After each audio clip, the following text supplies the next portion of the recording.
Welcome back to the DFS Special. I'm your host for DFS Jerusalem, coming to you live from the list. You got 150 entries, and then you're a shark, and I don't fuck with you. So there's too much good shit on here.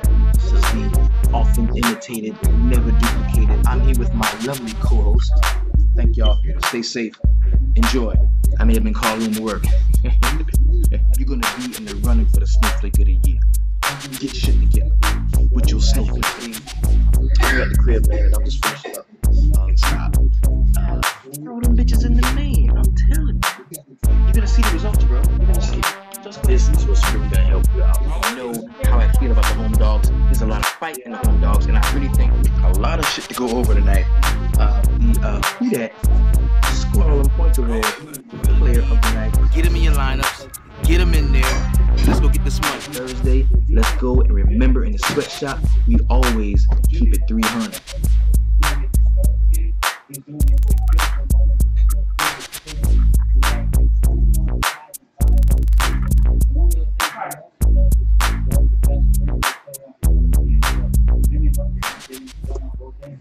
What's up?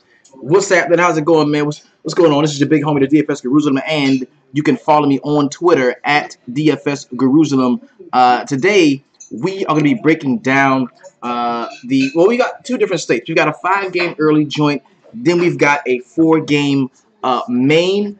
It's going to be a really good one, man. We got a lot to talk about, a lot to go over. Now, I think the first game is at 12:30, and it's that Charlotte Hornets going to Detroit game. But the actual slate doesn't start on FanDuel. The early slate doesn't start on FanDuel until the 1 o'clock joint, and that's going to be a 5-gamer. Okay? Let me get too old for this. Nah, man, we ain't. Hey, we still rolling, bro. We are still rolling. So, a lot to go over, a lot to talk about. I am pulling up. It just so happens that you all are ever so lucky to be graced with not only the YouTube fam is in the house, but also we got the Facebook VIP in the house as well. So we're looking for a really good show, man. Gonna be lots to talk about. I'm pulling it up, getting everything open now. Okay, and I must tell you, in observance of MLK, Martin Luther King Day, the children are at the crib. So you may hear some noise. You might, I don't know, you might. The kids are at the crib, man, and it's going to be hard to keep everybody silent and hushed. So bear with me. Let's jump in. The first slate, 1 p.m. start. It's going to be Toronto Raptors going to the Philadelphia 76ers. This game right here, 219.5 point total. We could see Kyle Lowry back. He is now a game-time decision. You've got your Embiid, you've got your Simmons. Both of these guys on FanDuel, well, actually, Embiid is priced at 10.5, but Ben Simmons is 8.5 on FanDuel. Pretty good price for him on FanDuel. If we cross-reference that with what's going on over on DraftKings with this one, we could take a look too, because, okay, Embiid is 8.4. Okay, cool. So we've got DeMar DeRozan at 9.1. He's been paying off that salary more often than not. Kyle Lowry, I just mentioned him as a game-time decision. We've got Serge Ibaka at 6.1. Jonas Valanciunas 5.4, and OG Anunoby at 3.5. I can tell you right off the bat, the thing that jumps out to me about this particular game, is we get Philadelphia, we get them at home. And when I look at Embiid in terms of home-road splits, the dude, not bad at the crib. 41, 36, 50, 53, 61, 49, 38, 58. So he's had some of his best games at the crib. Has done some work on the road recently too now. The 90-point game, that was in LA. So you got Embiid matched up against an older, slower Valanciunas. I love it. I like Embiid today. 10.3 for Embiid is not a bad price. Ben Simmons, the only thing that could really talk me into Ben Simmons is looking at his multi-position eligibility. Over on FanDuel, where he's just a power forward, I don't want to play him much. But on DraftKings, I could be talking to playing him in some spots. Dario Saric at 6.2. I don't have a problem with that. I have a problem with that. We know that Serge Ibaka, not a great defender. I don't have a problem with that. Ibaka's in play at 6.2. Robert Covington at 5.3. That's a guy I think I can get behind. Anytime you get, a guy that has that ability to shoot, can shoot the ball that well under 6K on a 5-game slate, you've got to consider him. He's a guy that I'm going to be looking at. Then you got JJ Redick at 5.6. Don't really love him. Don't love Redick. Don't love Redick. My favorite play, like point per dollar play for the Philadelphia side, is going to be Robert Covington. Let's take a look at what he's done shooting the ball at the crib. Let's take a look at Bob Cove. We got 8, 20, 22, 40, 28, 38. He's had some really good games at home in terms of way. He's a little bit better at home than he is on the road. Okay, cool. We can use him. Coach Stu, man, what's up, big homie? We got TJ McConnell at 4.2. Not a play that I'm particularly interested in. We got Jared Bayless at 3.7. Don't really love that. On the other side, we get some news on Kyle Lowry, bro. That's what we need. We need to get the news on Kyle Lowry. That was a back injury that he had, a lower back, right? Okay, so he doesn't. Okay, Lowry says he intends to play Monday against the Sixers with Martin Luther King Day tilt in Philadelphia tipping off at 1 p.m. The Raptors aren't holding a morning shoot-around, so his status may not fully be known until the teams goes through warm-ups approximately 30 minutes before the contest. The good thing about this is it's the first game, so we should know. We should know if he's gonna play before the game actually starts. So that's good. So I'm gonna look at this like he is playing, and if we do have Kyle Lowry making the start and playing his regular a lot of time, I think it keeps this game close. Yeah, he says he does plan to play. That's gonna curb my enthusiasm for Ibaka. If there's no Lowry, I love Ibaka. If Ibaka doesn't play, if Lowry doesn't play, I love Ibaka. But if Lowry does play, I'm not gonna be on Ibaka that much. So I'm gonna highlight both of these cats, and I think DeMar DeRozan at 9.1 is playable on a 5-game slate. Valanciunas at 5.4, man, he's been pretty good recently. I want to look at what he's done. Has he seen the Sixers recently? He played 20. Okay. He hasn't had very good games against them this year. And I don't want to play the guy against Embiid. Yeah, he's from Philly, though. Yeah, Kyle is from Philly. That's a big deal. He's from Philadelphia. So he's probably going to be playing in front of a lot of family if he does play.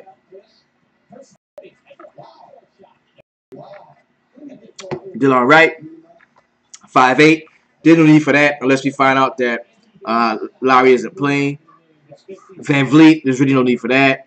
Yeah, it's going to be DeRozan, Lowry, or Ibaka is where I'm going. What slate am I more interested in? Well, I think the tournaments are bigger on the 4-game joint.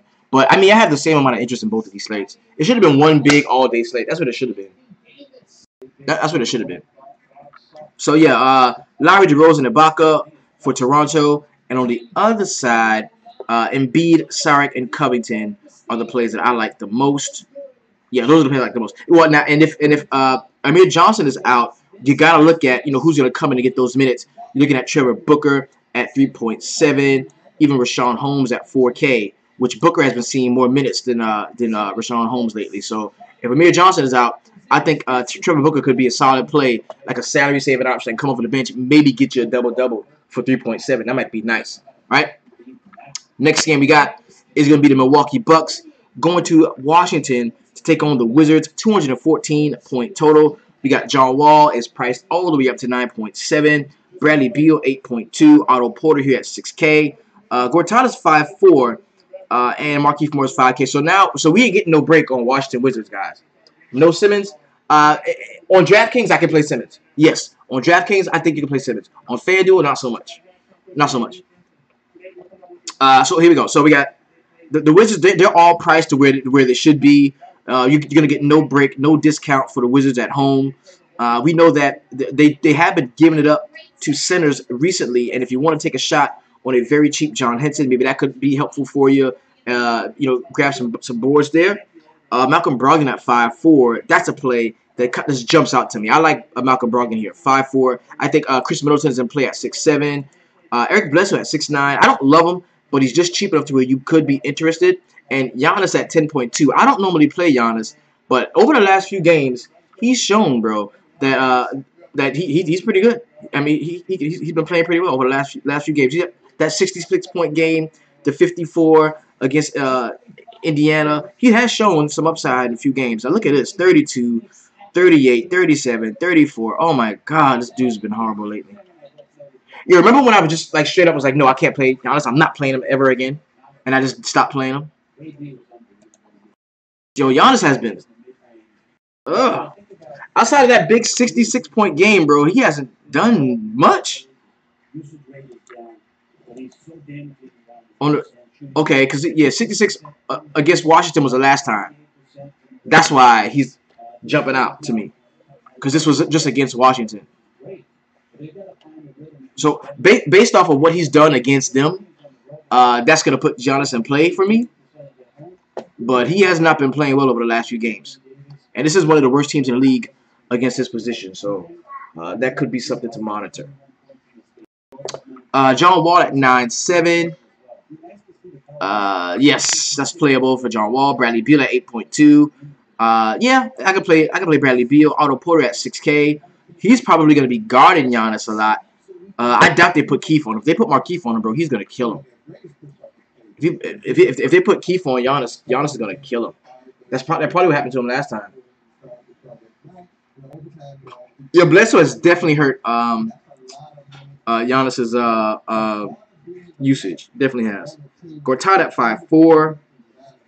That's playable. Because centers against Milwaukee has been a thing too, actually. So that's playable. Kelly Oubre Jr. at 4'4". I kind of like him. What did he do last time? I'm going to check out Oubre, what he did last time versus the Bucks. Yeah, he had 24 points in 31 minutes. That's usable. He's averaging 24 against him this season, bro. 24.5 in both times. I like Oubre Jr. as a cheap salary saving option. Definitely can use him. Next game we got is going to be the San Antonio Spurs and the Atlanta Hawks. We get a little Dwayne Dedmon revenge. Dwayne Dedmon is priced at 5.3. Bazemore 5.5. Schroeder is 7K. Tony Parker should be good to go in this game. You got Danny Green, Pau Gasol, and LaMarcus Aldridge at 8.1. If I had to pick somebody, Kawhi at 8.8 looks to be usable. Over the last few games, 43, 43, 49. So, and those are not like smash out minutes either. Like they're not getting tons of minutes. It's 86. 43 game. He had 28 minutes. He had 29 minutes. Like he's not playing. He doesn't have to get 40 minutes to score 40 points. Like that's not the way that this team is. And I think that Kawhi at 8.8. If you're looking for a guy that's just going to get you 40, and you want to play a guy that could score points, then you could look to him. Now, one thing we got to be aware of, the homie brings it up in the VIP is be sure he's going to play, because you could get popped in the spot. So you want to be sure he's going to be playing. Saturday is only the 6th time this season the San Antonio starting 5 were healthy and available to play together. This is great news for Kawhi Leonard owners who were worried about recent setback with the shoulder, but keep him out for more time. It's still a little too soon to tell if Leonard will be off the injury report indefinitely, but Saturday's game was certainly encouraging. So he didn't play Sunday, so he could play. Leonard is the closest play to a lock on this slate. He's going to have exposure. That's coming from the homie Sam Dizzle in the YouTube chat.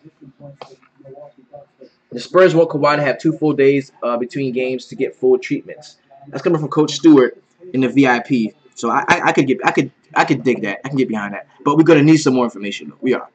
Powell at 5'7". I think that's in play. LaMarcus Aldridge at 8.1. He's a guy that's in play for me. I'm going to get Kyle Anderson at 4.9. And, of course, Rudy Gay is still being out. That does leave room for Kyle Anderson to get those backup minutes at the small forward spot.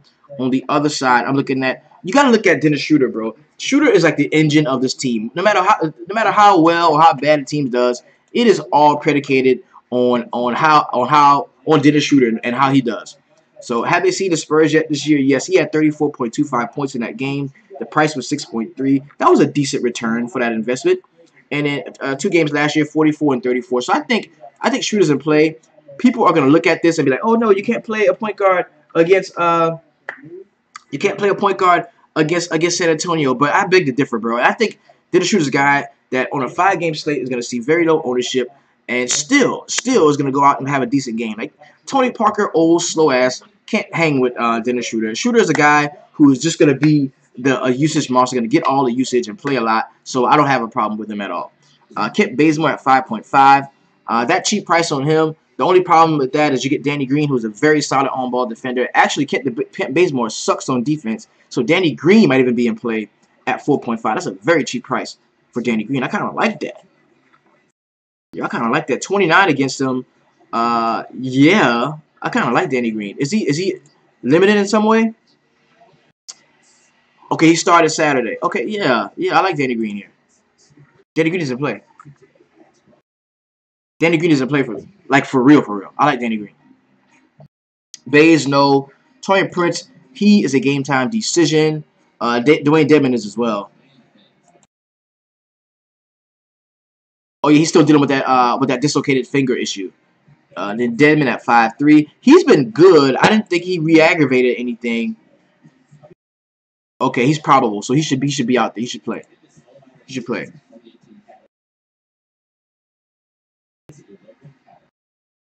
Okay, I just don't like a lot of shit. I mean, you look, Dwayne Dedmon, Bellinelli, Muscala, DeAndre Bembry, like all of these cats are out on game time decisions. That's gonna be tough.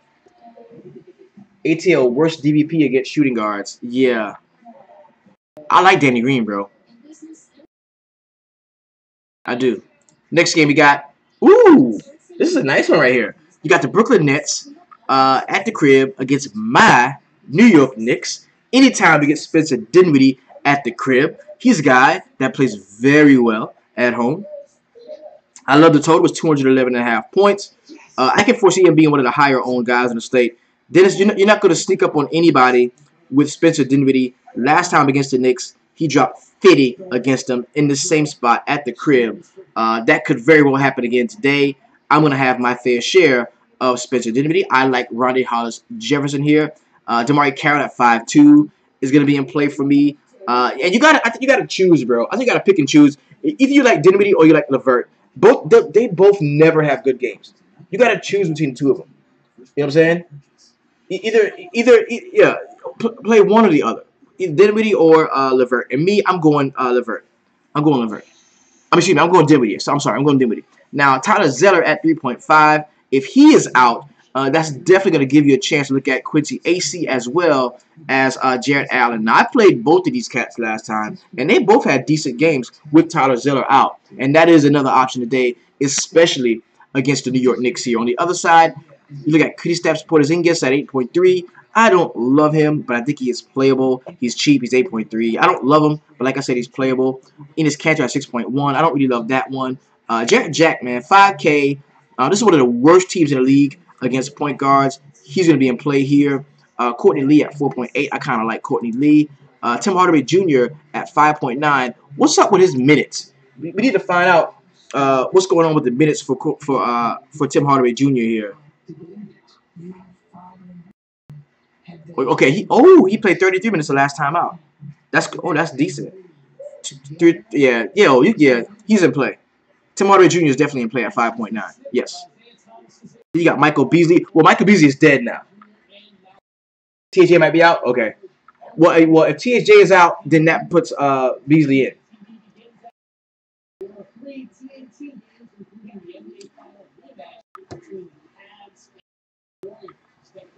He got hurt last night, but he just not on the injury report. Okay, Hardaway may be returning to the Knicks starting lineup soon. He posted 25 points, 5 rebounds, 3 assists, and 3 steals in 30 minutes against Sunday overtime against the Pelicans. Hardaway may be returning to the Knicks starting lineup soon, especially after his showing off the bench on Sunday. When given enough minutes, Hardaway has demonstrated an ability to take over a game and post huge stat lines. The Knicks will keep him reined in as he gets to 100% following his long absence, but Hardaway owners should start thinking about taking him off their benches. Okay, we need some information about that. Let me get some information here. See what they're saying over at Fantasy Labs. Okay. Jameer Nelson out for Tuesday. Yeah, we ain't really getting nothing. Balmute playing today. Okay. Yeah. Not much information there. So he tweaked his knee on the last play of the game. Tim Hardaway Jr. That's something to monitor right there, family. But I like this game though. This is one of my favorite games on the slate. Last game we got is going to be Miami Heat going to Chicago to take on the Bulls, where we've got Hassan Whiteside at 7.5. This is one of the worst rebounding teams in the league. For that, I give me some Whiteside and some Goran Dragic. I like both of those cats. Josh Richardson, not a big fan of Richardson at 5.8. Derrick Jones Jr. has been getting starts, and the dude has been playing pretty good. I think he had like a 19-point game. He had a 14-point game. He has it's not bad. He's not seen a lot of minutes, right? So Kelly Olynyk at 5.3. I think he's gonna be in play. Tyler Johnson at 5K. I don't really love him. I want to look at this last time against the Bulls because Goran Dragic I've been watching the games, watching him play. Dragic seems to be at full strength, and he's had 2 decent games against the Bulls, and in both of those games he was dealing with those injuries. The injuries were nagging on him, but now Goran Dragic really seems to be at full strength, and I think him and Whiteside pairing them together could be a very solid option. Then you've got Olynyk, of course, at 5.3. James Johnson off the bench at 5.2, who I like. Even Tyler Johnson at 5K. I like this game. I like this game. This is a nice game. This is a nice game. On the other side, Chris Dunn. The one thing is Goran Dragic defensively has not been, what we've seen from him in recent years.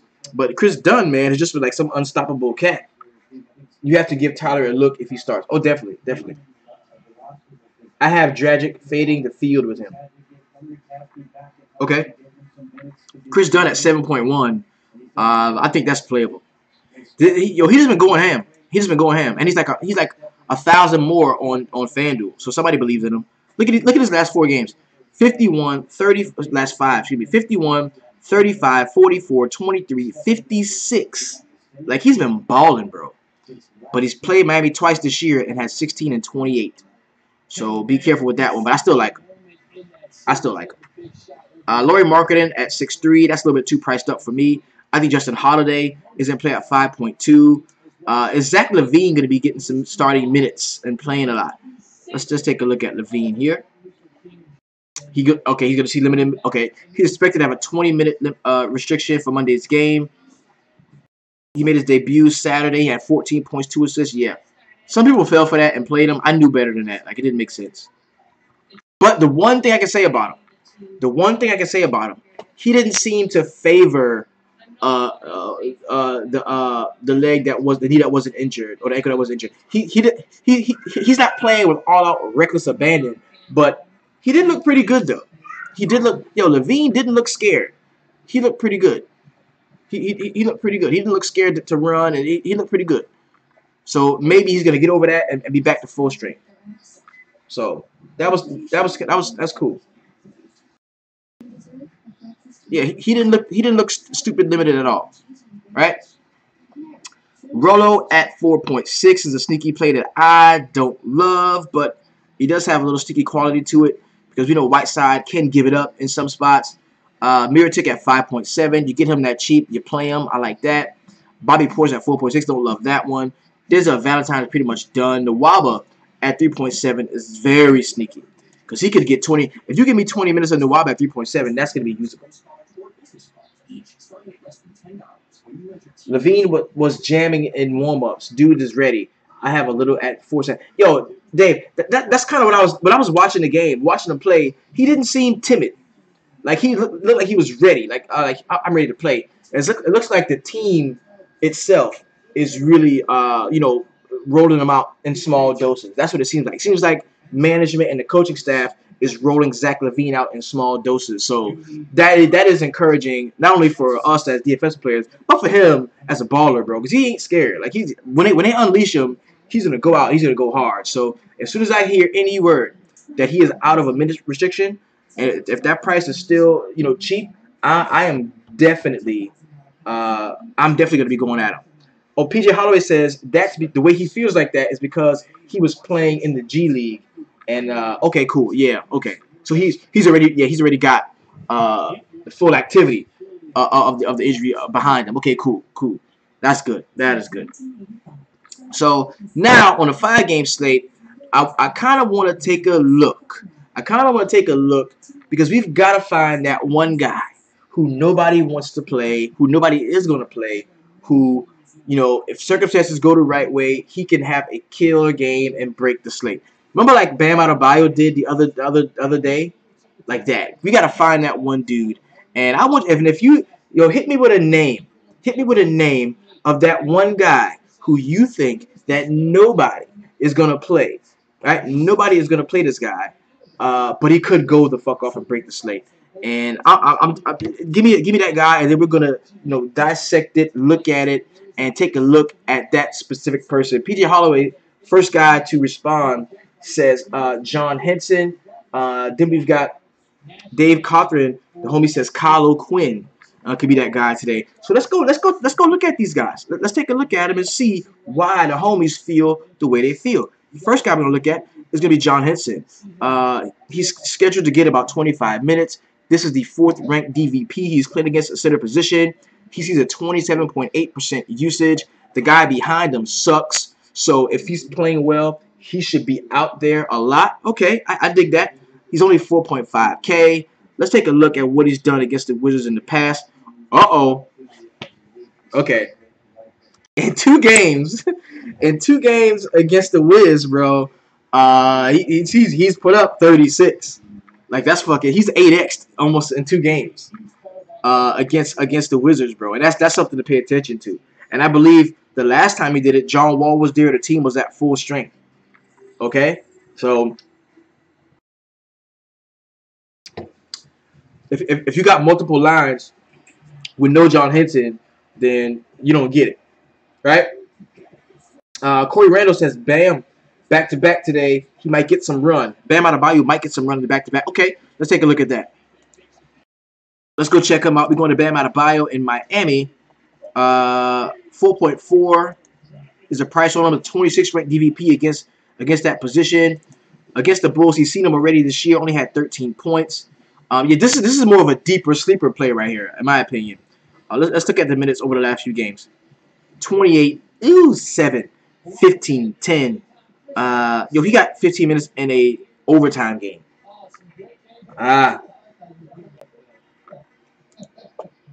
What was Henson's FanDuel points versus what? Let's go to FanDuel. Look at Henson's points versus Washington. Okay.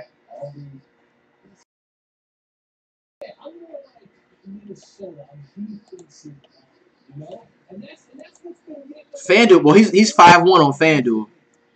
Against Washington last time out, he had 37 and 30. His last 2 games. Okay. Yeah.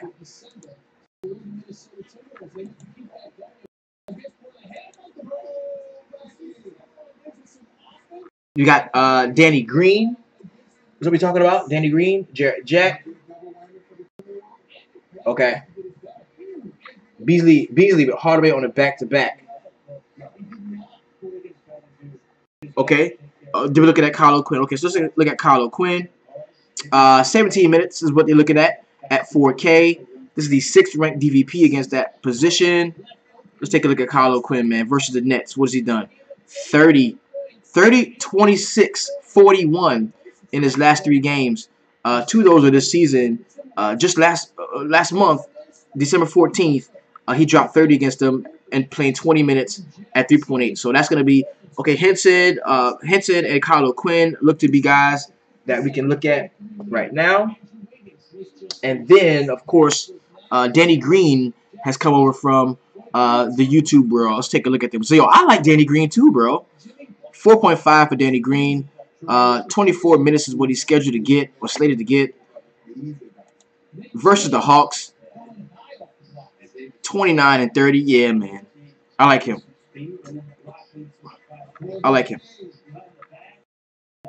This is the early slate. This is the 1 o'clock slate. It's about to go down. It's about to go down. All right. So we went through those games. Let's take a look at the main slate for tonight. Tonight's main slate joints.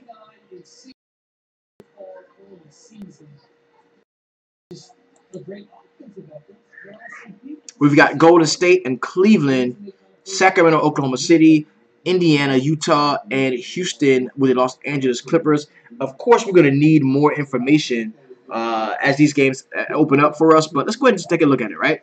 So we got Golden State and the Cleveland Cavaliers, 233 point total, and it looks like both of these squads should be at full strength.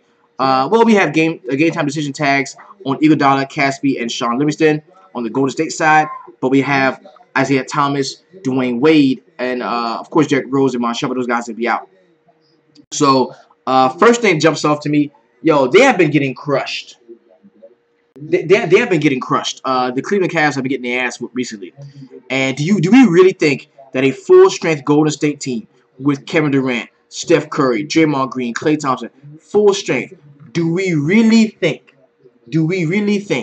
that they are going to go that Cleveland is going to beat them, or this game is going to be close? Yo, I hate calling blowouts. I hate that shit. But bro, if Cleveland's play of recent play says anything, it says that they are completely inferior to the Golden State Warriors right now. A full strength Warriors team with Curry shooting the fucking lights out. It's just going to be tough for me to play a lot of people from this game. And I think a lot of people are going to be drawn to this game for the star power, for the point total, and LeBron and Steph Curry. But, yo, this shit could be over quick. This shit could be over quick. So, KD at 9.8 looks to be playable. We know small forwards definitely can get off against LeBron James. Actually, this is like the cash money spot. The cash money spot against Cleveland is small forward, bro. It is. Steph Curry at 10.2, yeah. Draymond at 7.7, yeah. Klay at 6.4, yeah. No Jaja, none of that. I don't love any of the bench shit in this game. I hate Cleveland, bro. I hate Cleveland. I hate Cleveland. This is shitty. Love might be Love at 7.6 maybe, and I hate Cleveland. I'm not playing LeBron. I'm not. Let's move on. Next game we got Sacramento Kings, Oklahoma City Thunder. Russell Westbrook is definitely in play for me at 11.5. I kind of like that. De'Aaron Fox at 4.9 looks to be usable. Give me some of that. Zebo at 5.6. That's a usable play. If I want to play, I rarely play centers against Steven Adams, but I think Zebo is a guy that I can play. Carly Stein at 5.7. Don't love him. George Hill at 4.7. I think he is going to be in play as well. Buddy Hield at 4.5. Adams 6.2. Of course, yeah, he's going to be playable. Miller at 6.1. No. Paul George at 7.4. Possibly. Next game we got is going to be the Indiana Pacers going to Utah, taking on the Jazz. Vic Oladipo at 8.6. Fuck yeah, sign me up for that. Domantas Sabonis at 6.4. He is going to be in play for us, as is Darren Collison at 5.5. I like him. Donovan Mitchell, not a big fan of Donovan Mitchell here. I think Ricky Rubio at 5.3 could be in play, but I'm gonna take a look at the bench too, because not only this is a back-to-back, right? This is a back-to-back, and not only am I gonna be playing cats like Collison and Sabonis, but I think Lance Stevenson at 5.1, Corey Joseph at 3.9. Yo, I love Corey Joseph on a small slate on a 4-game joint. I love Corey Joseph here, 3.9. That is stupid playable, really is. Favors at 6K. You could use favors. Joe Ingles at 4.7. Jerebko at 6. Rodney Hood at 4.8 is kind of usable too. I kind of like Rodney Hood. This could be a good one too. That could be a good one too. I kind of like that.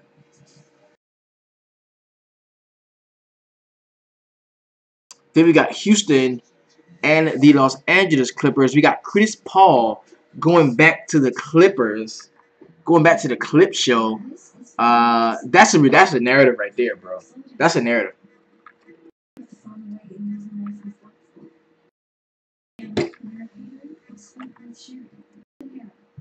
I didn't check Rubio. I'm sorry. Check Rubio. Yo, I'm gonna have so much Chris Paul. I'm gonna have a ton. Chris Paul fucking hates Blake Griffin. Chris Paul thinks Blake Griffin is a pussy, and I agree. Chris Paul is gonna go ham. Ooh, I love Chris Paul in this spot. So if I like Chris Paul that much, I like Capella. I like Eric Gordon. Ooh, they gonna go hard on this one. This gonna be a nice game right here. And then on the man, see if DeAndre Jordan's a game time decision, that sucks. That's gonna put Willie Reed in play with him being a game time decision.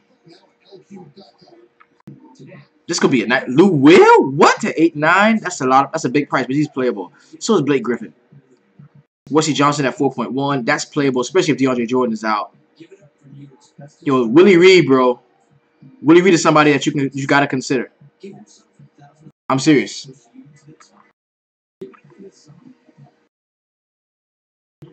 Okay, 42. That's time against Sacramento. Yeah, Willie Reed is in play, especially if DeAndre Jordan is out.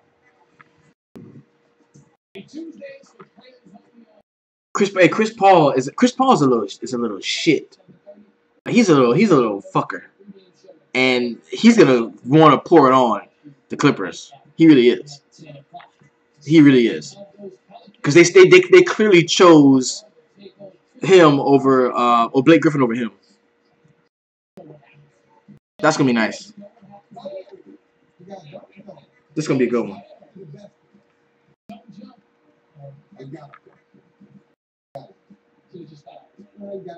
Yeah, I like this one. Gerald Green at 5.3. You can use that. I mean, honestly, man, the whole Houston shit is in play. All of this shit is gonna be in play. I just hope that they don't blow the doors off him so big. And see, the funny thing is, okay, the thing about this one is, I do think the game could get away from the Clippers. I think they can get blown out. But I think no matter what happens in this game, Chris Paul is going to eat.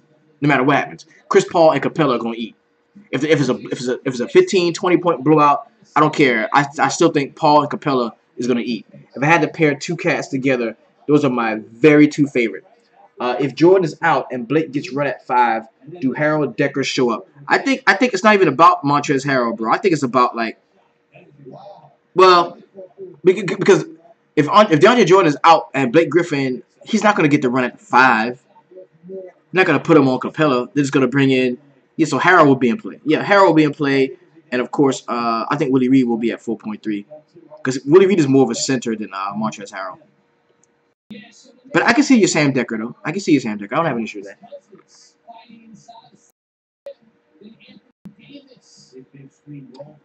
Yeah, I'm going to have him watch.